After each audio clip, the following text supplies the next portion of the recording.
ओम श्री परमात्मने नमः। ओम नमो भगवते वासुदेवाय। आज श्रीमद् भागवत महापुराण चतुर्थ स्कंद के 22वें अध्याय की कथा में हम आज सुनेंगे महाराज पृथु को शनकादिक का उपदेश देना। ओम श्री कृष्णाय नमो नमः। इस कथा को सुनाते हुए श्री मैत्रेय जी विदुर जी से कहते हैं, हे विदुर जी, जिस समय प्रजाजन परम पराक्रमी पृथ्वीपाल पृथु की इस प्रकार से प्रार्थना कर रहे थे, उसी समय सूर्य के समान तेजस्वी 4 मुनीश्वर वहां आए। राजा और उनके अनुचरों ने देखा तथा उनको पहचान लिया कि वे सिद्धेश्वर अपनी दिव्य कांति से संपूर्ण लोकों को पाप निर्मुक्त करते हुए आकाश से उतर कर आ रहे हैं। राजा के प्राण सनकादिकों का दर्शन करते ही जैसे कि विषय जीव विषयों की ओर दौड़ता है, ठीक उसी प्रकार राजा उनकी ओर चल पड़े, मानो उन्हें रोकने के लिए ही वे अपने सदस्यों और अनुयायियों के साथ एकाएक उठ खड़े हुए। जब वे मुनिगण आरोग्य स्वीकार करके आसन पर विराजमान हो गए, तब शिष्टाग्रणी पृथु ने उनके गौरव से प्रभावित होकर विनयवश गर्दन झुकाए हुए उनकी विधिवत पूजा की। फिर उनके चरणोदक को अपने सिर के बालों पर छिड़का। इस प्रकार शिष्ट जनोचित आचार का आदर और पालन करके उन्होंने यही दिखाया कि सभी सत्पुरुषों को ऐसा व्यवहार करना चाहिए। वे शनकादिक मुनीश्वर भगवान शंकर के भी अग्रज हैं। सोने के सिंहासनों पर बैठे हुए ऐसे सुशोभित हुए जैसे कि अपने अपने स्थानों पर अग्नि देवता। महाराज पृथु ने बड़ी श्रद्धा और संयम के साथ प्रेम पूर्वक उनसे इस प्रकार कहा। महाराज पृथु ने उनसे कहा, हे मंगल मूर्ति मुनीश्वरों, आपके दर्शन तो योगियों को भी दुर्लभ हैं। मुझसे ऐसा क्या पुण्य बना है जिससे कि स्वतः आपका दर्शन मुझे प्राप्त हुआ। जिस पर ब्राह्मण अथवा अनुचरों के सहित श्री शंकर या विष्णु भगवान प्रसन्न हो, उसके लिए इहलोक और परलोक में कौन सी वस्तु दुर्लभ है। इस दृश्य प्रपंच के कारण मैं तत्व आदि यद्यपि सर्वगत हैं, तो भी वे सर्वसाक्षी आत्मा को नहीं देख सकते। इसी प्रकार यद्यपि आप समस्त लोकों में विचरते रहते हैं, तो भी अनाधिकारी लोग आपको नहीं देख पाते। जिनके घरों में आप जैसे पूज्य पुरुष उनके जल, तृण, पृथ्वी, गृह स्वामी अथवा सेवक आदि किसी अन्य पदार्थ को स्वीकार कर लेते हैं, वे ग्रस्त धनहीन होने पर भी धन्य हैं। जिन घरों में कभी भगवत भक्तों के परम पवित्र चरणोदक के छींटे नहीं पड़े, वे सब प्रकार की ऋषि सिद्धियों से भरे होने पर भी ऐसे वृक्षों के समान हैं जिन पर सांप रहते हैं। हे मुनीश्वरों, आपका स्वागत है। आप लोग तो बाल्यावस्था से ही मुमुक्षुओं के मार्ग का अनुसरण करते हुए एकाग्रचित से ब्रह्मचार्य आदि महान व्रतों का भी बड़ी श्रद्धा पूर्वक आचरण कर रहे हैं। हे स्वामियों, हम लोग अपने कर्मों के वशीभूत होकर विपत्तियों के क्षेत्र रूप इस संसार में पड़े हुए केवल इंद्रिय संबंधी भोगों को ही परम पुरुषार्थ मान रहे हैं। सो क्या हमारे निस्तार का भी कोई उपाय है? आप लोगों से कुशल प्रश्न करना उचित नहीं है, क्योंकि आप निरंतर आत्मा में ही रमण करते हैं। आप में यह कुशल है और यह अकुशल है, इस प्रकार की वृत्तियां कभी होती ही नहीं। आप संसार नल से संतप्त जीवों के परम सुहृदय हैं। इसलिए आप में विश्वास करके मैं यह पूछना चाहता हूँ कि इस संसार में मनुष्य का किस प्रकार सुगमता से कल्याण हो सकता है। यह निश्चय है कि जो आत्मावान धीर पुरुषों में आत्मा रूप से प्रकाशित होते हैं और उपासकों के हृदय में अपने स्वरूप को प्रकट करने वाले हैं, वे अजन्मा भगवान नारायण ही अपने भक्तों पर कृपा करने के लिए आप जैसे सिद्ध पुरुषों के रूप में इस पृथ्वी पर विचरा करते हैं। श्री मैत्रेय जी इस कथा को सुनाते हुए विदुर जी से कहते हैं कि हे विदुर जी, राजा पृथु के ये युक्ति युक्त गंभीर, परिमित और मधुर वचन सुनकर श्री सनत कुमार जी बड़े प्रसन्न हुए और कुछ मुस्कुराते हुए से उनसे इस प्रकार कहने लगे। श्री सनत कुमार जी ने राजा पृथु से कहा, हे महाराज, आपने सब कुछ जानते हुए भी समस्त प्राणियों के कल्याण की दृष्टि से बड़ी अच्छी बात पूछी है। सच है, साधु पुरुषों की बुद्धि ऐसी ही हुआ करती है। सत्पुरुषों का समागम श्रोता और वक्ता दोनों को ही अभिमत होता है, क्योंकि उनके प्रश्नोत्तर सभी का कल्याण करते हैं। हे राजन, श्री मधुसूदन भगवान के चरण कमलों के गुणानुवाद में अवश्य ही आपकी अविचल प्रीति है। हर किसी को इसका प्राप्त होना बहुत कठिन है, और प्राप्त हो जाने पर भी यह हृदय के भीतर रहने वाली उस वासना रूप मल को सर्वथा नष्ट कर देती है, जो और किसी उपाय से जल्दी से नहीं छूटता। शास्त्र जीवों के कल्याण के लिए भली भांति विचार करने वाले हैं। हे राजन, उनमें आत्मा से भिन्न देह आदि के प्रति वैराग्य तथा अपने आत्मा स्वरूप निर्गुण ब्रह्मा में सदृढ़ अनुराग होना, यही कल्याण का साधन निश्चित किया गया है। शास्त्रों का यह भी कहना है कि गुरु और शास्त्र के वचनों में विश्वास रखने से, भगवत धर्मों का पालन आचरण करने से, तत्व जिज्ञासा से, ज्ञान योग की निष्ठा से, योगेश्वर श्रीहरि की उपासना से, नित्य प्रति पुण्य कीर्ति श्री भगवान की पावन कथाओं को सुनने से, जो लोग धन और इंद्रियों के भोगों में ही रत हैं, उनकी गोष्ठी में प्रेम न रखने से, उन्हें प्रिय लगने वाले पदार्थों का आसक्ति पूर्वक संग्रह न करने से, भगवत गुणामृत का पान करने के सिवा अन्य समय आत्मा में ही संतुष्ट रहते हुए एकांत सेवन में प्रेम रखने से, किसी भी जीव को कष्ट न देने से, निर्वर्ती निष्ठा से, आत्महित का अनुसंधान करते रहने से, श्री हरि के पवित्र चरित्र रूप श्रेष्ठ अमृत का आस्वादन करने से, निष्काम भाव से यम नियमों का पालन करने से, कभी किसी की निंदा न करने से, योग क्षेम के लिए प्रयत्न न करने से, शीतोष्ण आदि द्वंद्वों को सहन करने से, भगवत जनों के कानों को सुख देने वाले श्री हरि के गुणों का बारंबार वर्णन करने से, और बढ़ते हुए भक्ति भाव से मनुष्य का कार्य कारण रूप समर्पण जड़ प्रपंच से वैराग्य हो जाता है, और आत्मा स्वरूप निर्गुण पर ब्रह्मा में अनायास ही उसकी प्रीति हो जाती है। पर ब्रह्मा में सदृढ़ प्रीति हो जाने पर पुरुष सद्गुरु की शरण लेता है। फिर ज्ञान और वैराग्य के प्रबल वेग के कारण वासना शून्य हुए अपने अविद्या आदि 5 प्रकार के कलेशों से युक्त अहंकारात्मक अपने लिंग शरीर को वह उसी प्रकार से भस्म कर देता है, जैसे कि अग्नि लकड़ी से प्रकट होकर फिर उस लकड़ी को ही जला डालती है। इस प्रकार लिंग देह का नाश हो जाने पर वह उसके कर्तव्य आदि सभी गुणों से मुक्त हो जाता है। फिर तो जैसे कि स्वप्न अवस्था में तरह तरह के पदार्थ देखने पर भी उससे जग पड़ने पर उनमें से कोई चीज दिखाई नहीं देती, ठीक उसी प्रकार वह पुरुष शरीर के बाहर दिखाई देने वाले घट पट आदि और भीतर अनुभव होने वाले सुख दुख आदि को भी नहीं देखता।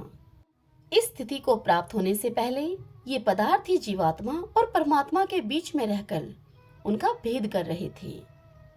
जब तक अंतःकरण रूप उपाधि रहती है, तभी तक पुरुष को जीवात्मा, इंद्रियों के विषय और इन दोनों का संबंध कराने वाले अहंकार का अनुभव होता है।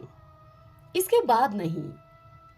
बाह्य जगत में भी देखा जाता है कि जल, दर्पण आदि निमित्तों के रहने पर ही अपने बिंब और प्रतिबिंब का भेद दिखाई देता है, अन्य समय नहीं।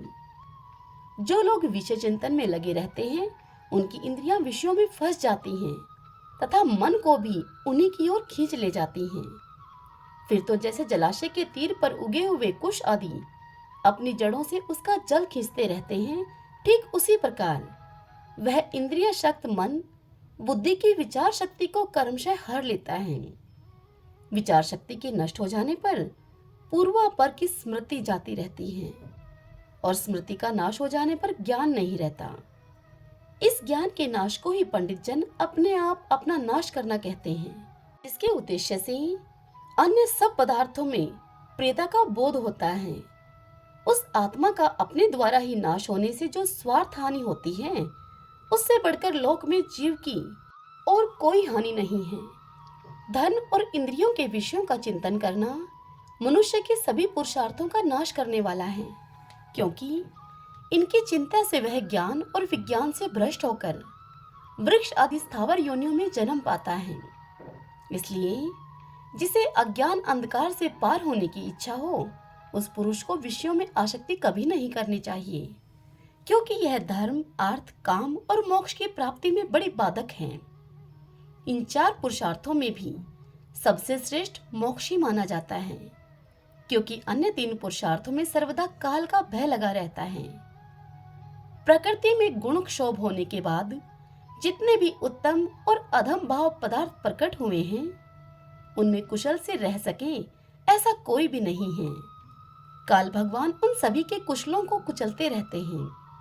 अतः हे राजन, जो भगवान देह, इंद्रिय, प्राण, बुद्धि और अहंकार से आवृत सभी स्थावर जंगम प्राणियों के हृदय में जीव के नियामक अंतर्यामी आत्मा रूप से सर्वत्र साक्षात प्रकाशित हो रहे हैं, उन्हें तुम वह मैं ही हूँ ऐसा जानो।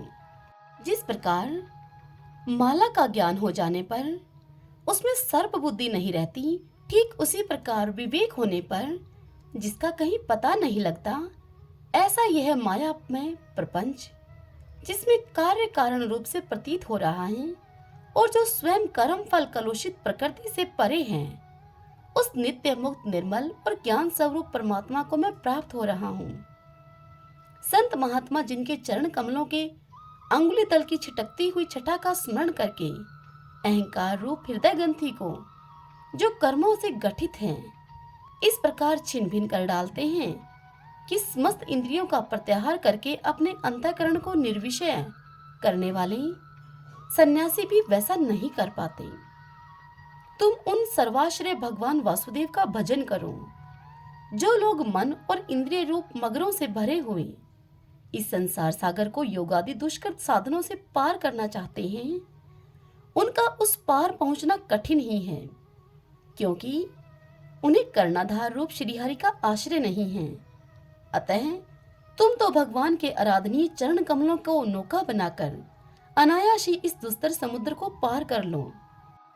कथा को सुनाते हुए श्री मैत्रेय जी विदुर जी से कहते हैं, हे विदुर जी, ब्रह्मा जी के पुत्र आत्मज्ञानी सनत कुमार जी से इस प्रकार आत्म तत्व का उपदेश पाकर महाराज पृथु ने उनकी बड़ी प्रशंसा करते हुए इस प्रकार कहा। महाराज पृथु ने सनत कुमार से कहा, हे भगवान, दीनदयाल श्री हरि ने मुझ पर पहले कृपा की थी, उसी को पूर्ण करने के लिए आप लोग यहाँ पधारे हैं। आप लोग बड़े ही दयालु हैं। जिस कार्य के लिए आप लोग पधारे थे, उसे आप लोगों ने अच्छी तरह से संपन्न कर दिया है। अब इसके बदले में मैं आप लोगों को क्या दूं? मेरे पास तो शरीर और इसके साथ जो कुछ है वह सब महापुरुषों का ही प्रसाद है। हे ब्राह्मण देव, प्राण, स्त्री, पुत्र, सब प्रकार की सामग्रियों से भरा हुआ भवन, राज्य, सेना, पृथ्वी और कोश, यह सब कुछ आप ही लोगों का है। अतः आपके ही श्री चरणों में अर्पित है। वास्तव में तो सेनापतित्व, राज्य, दंड विधान और संपूर्ण लोगों के शासन का अधिकार वेद शास्त्रों के ज्ञाता ब्राह्मणों को ही है। ब्राह्मण अपना ही खाता है, अपना ही पहनता है और अपनी ही वस्तु दान देता है। दूसरे क्षत्रिय आदि तो उसी की कृपा से अन्न खा पाते हैं। आप लोग वेद के पारगामी हैं। आपने अध्यात्म तत्व का विचार करके हमें निश्चित रूप से समझा दिया है कि भगवान के प्रति इस प्रकार की अभेद भक्ति ही उनकी उपलब्धि का प्रधान साधन है। आप लोग परम कृपालु हैं, अतः अपने इस तीनों उद्धार रूप कर्म से ही सर्वदा संतुष्ट रहें। आपके इस उपकार का बदला कोई क्या दे सकता है? इसके लिए प्रयत्न करना भी अपनी हंसी कराना ही है। श्री मैत्रेय जी विदुर जी से कहते हैं कि हे विदुर जी, फिर आदिराज पृथु ने आत्मज्ञानियों में श्रेष्ठ शनकादि की पूजा की और वे उनके शील की प्रशंसा करते हुए सब लोगों के सामने ही आकाश मार्ग से चले गए। महात्माओं में अगर गण्य महाराज पृथु उनसे आत्म उपदेश पाकर चित्त की एकाग्रता से आत्मा में ही स्थित रहने के कारण अपने को कृत्य कृत्य सा अनुभव करने लगे। वे ब्रह्मा अर्पण बुद्धि से समय, स्थान, शक्ति, न्याय और धन के अनुसार सभी कर्म करते थे। इस प्रकार एकाग्र चित्त से समस्त कर्मों का फल परमात्मा को अर्पण करके आत्मा को कर्मों का साक्षी एवं प्रकृति से अतीत देखने के कारण वे सर्वथा निर्लिप्त रहे। जिस प्रकार सूर्यदेव सर्वत्र प्रकाश करने पर भी वस्तुओं के गुण दोषों से निर्लेप रहते हैं, ठीक उसी प्रकार सार्वभौम साम्राज्य लक्ष्मी से संपन्न और ग्रस्त आश्रम में रहते हुए भी अहंकार शून्य होने के कारण वे इंद्रियों के विषयों में आसक्त नहीं हुए। इस प्रकार आत्मनिष्ठा में स्थित होकर सभी कर्तव्य कर्मों का यथोचित रीति से अनुष्ठान करते हुए उन्होंने अपनी भार्या अर्ची के गर्भ से अपने अनुरूप 5 पुत्र उत्पन्न किए। उनके नाम विजिताश्व, धूम्रकेश, हर्याक्ष, द्रविण और वर्ग थे।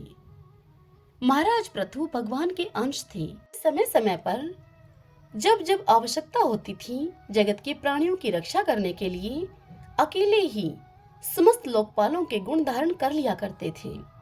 अपने उदार मन, प्रिय और हितकर वचन, मनोहर मूर्ति और सौम्य गुणों के द्वारा प्रजा का रंजन करते रहने से दूसरे चंद्रमा के समान उनका राजा यह नाम सार्थक हुआ।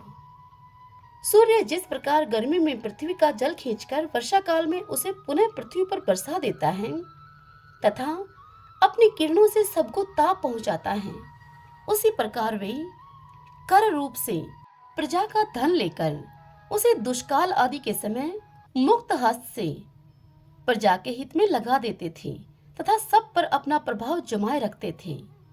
वे तेज में अग्नि के समान दुर्दुष, इंद्र के समान अजय, पृथ्वी के समान क्षमाशील और स्वर्ग के समान मनुष्यों की समस्त कामनाएं पूर्ण करने वाले थे।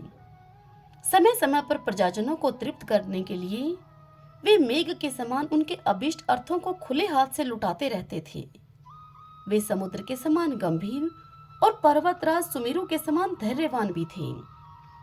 महाराज पृथु दुष्टों के दमन करने में यमराज के समान, आश्चर्यपूर्ण वस्तुओं के संग्रह में हिमालय के समान, कोष की समृद्धि करने में कुबेर के समान और धन को छिपाने में वरुण के समान थे। शारीरिक बल, इंद्रियों की पटुता तथा पराक्रम में सर्वत्र गतिशील वायु के समान और तेज की असहता में भगवान शंकर के समान थे। सौंदर्य में कामदेव के समान, उत्साह में सिंह के समान, वात्सल्य में मनु के समान और मनुष्यों के आधिपत्य में सर्वसमर्थ ब्रह्मा जी के समान थे। लोग त्रिलोकी में सर्वत्र उच्च स्वर से उनकी कीर्ति का गान करते थे। इससे वे स्त्रियों तक के कानों में वैसे ही प्रवेश पाए हुए थे जैसे कि सत्पुरुषों के हृदय में श्री राम। हरि ओम तत्सत। ओम नमो नारायण। ओम नमो नारायण। भगतजनों, आज की यह कथा यहीं समाप्त हुई। कल की कथा में हम सब सुनेंगे राजा पृथु की तपस्या और उनका परलोक गमन। कल हम इस कथा को सुनेंगे। जय श्री कृष्णा। राधे राधे।